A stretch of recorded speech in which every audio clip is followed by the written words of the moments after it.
இன்றைக்கி நம்மளோட சேனலில் வந்து நம்ம என்ன பார்க்க போகிறோம் அப்படின்னு பார்த்தீங்கன்னா, நண்டு ரசம் அப்படின்றத வந்து எப்படி பண்ணலாம் அப்படின்றதாங்க பார்க்க போகிறோம். ஃபஸ்ட்டு நண்டை எடுத்து நல்லா கடையில் வாங்கும்போதே வந்து வெட்டி வாங்கிட்டு வந்துட்டோம். ஸோ அதை நல்லபடியாக கழுவி எடுத்துட்டு மிக்ஸி ஜாரில் கொஞ்சம் இஞ்சி பூண்டு பேஸ்ட் போட்டு அரைச்சி வச்சுட்டோம்.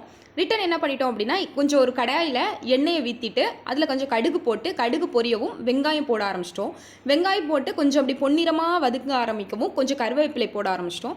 கருவேப்பிலை போட்டதும் கொஞ்சம் வதங்கவும் நல்லா அந்த பட்டை இலை அதெல்லாம் போட்டுட்டு நல்லா வதக்கி விட்டுட்டு கொஞ்சம் பொன்னிறம் ஆகவும் அதுமே தக்காளி போட ஆரம்பிச்சிட்டோங்க. தக்காளி போட்டு நல்லா கிளறி விட்டுட்டே இருக்கும்போது கொஞ்சமாக இஞ்சி பூண்டு பேஸ்ட்டு அரைச்சி வச்சுருந்தோம் இல்லையா, அதையும் சேர்த்து போட்டுக்கணும். இஞ்சி பூண்டு பேஸ்ட்டு போட்டதுமே அதுக்கப்புறம் அதை நல்லா கிளறி விட்டுட்டு அதுக்கப்புறம் அதுக்கு தேவையான அளவுக்கு லைட்டாக உப்பு சேர்த்துக்கலாம். ஏன்னா உப்பு போட்டோம் அப்படின்னா கொஞ்சம் சீக்கிரமாக வெந்துடும். அப்புறம் தேவையான அளவுக்கு மசாலா ஆட் பண்ணிக்கலாம். கொஞ்சம் வத்தல் தூள், அதுக்கப்புறம் பெப்பர் பொடி, அதுக்கப்புறம் கரம் மசாலா, மல்லித்தூள் இந்த மாதிரி கொஞ்சமாக போட்டு ஆட் பண்ணிவிட்டு கொஞ்சமாக தண்ணி மிக்ஸ் பண்ணி நல்லா கிளறி விட்டுடலாங்க.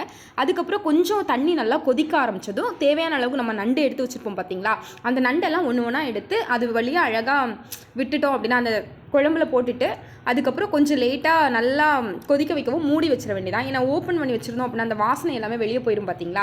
ஸோ அதை நல்லபடியாக மூடி வச்சுட்டு அது நல்லா கொதிக்கவும் நம்ம இறக்கிடலாங்க. ஒரு 10 மினிட்ஸ் இல்லைன்னா 15 மினிட்ஸ் உள்ளே போட்டு இறக்கிக்க வேண்டியது தான். அவ்வளோதான் மக்களே. இன்றைக்கி நம்மளோட வீடியோவில் நண்டு வீடியோவை பற்றி பார்த்துருக்கோம். நாளைக்கு என்ன பார்க்க போகிறோம் அப்படின்றத வீடியோ வாட்ச் பண்ணி பாருங்கள். பாய்.